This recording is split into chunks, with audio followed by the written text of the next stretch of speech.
Dahil sa pandemya, kwento ni Head Teacher 6 Aileen Cruz, minsan palang nagagamit ng GIVAS o Gabaldon Vocational Agricultural High School ang gymnasium na ipinatayo ng pamahalaang panlalawigan ng Nueva Ecija.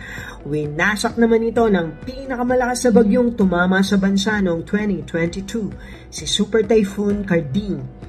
Pero dahil sa pagpupunyagi ng kapitan ng Barangay Pantok na nakasasakop sa lugar, si Chairman Renato Octavio Sr. at ni Federation of Parents and Teachers Association President Ivy Rose Villoria, nireconstruct ng Kapitolyo ang gym. Kaya nitong August 28, 2024, kasabay ng pagdiriwang ng 24th founding anniversary ng eskwelahan ay ang inaugurasyon ng mas maganda at mas matibay ng Junior High School Open Gymnasium.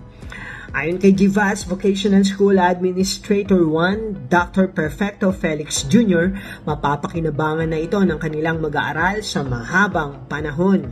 Kami dito sa ating paaralan ng GIVAS, kasama ang mga stakeholders, kasama rin ang ating LGU at ang pamunuan ng DepEd Nueva Ecija, ay lubos na nagpapasalamat sa ating butihing gobernador sa kanyang napakagandang handog dito sa ating paaralan na mapapakinabangan ng mga mag-aaral sa mahabang panahon.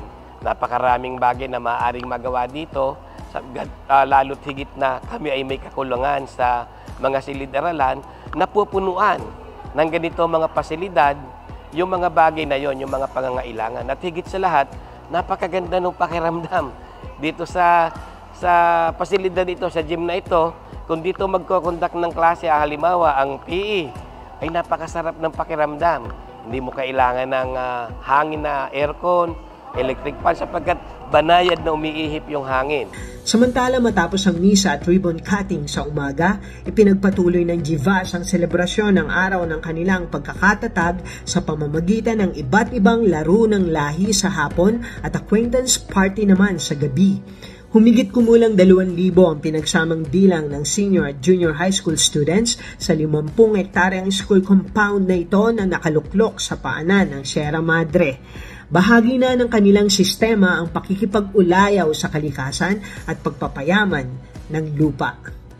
Para sa Balitang Nueva Ecija, Delphine Agustin, Ilaw, DWNE, Teleradyo, ang inyong kakampi.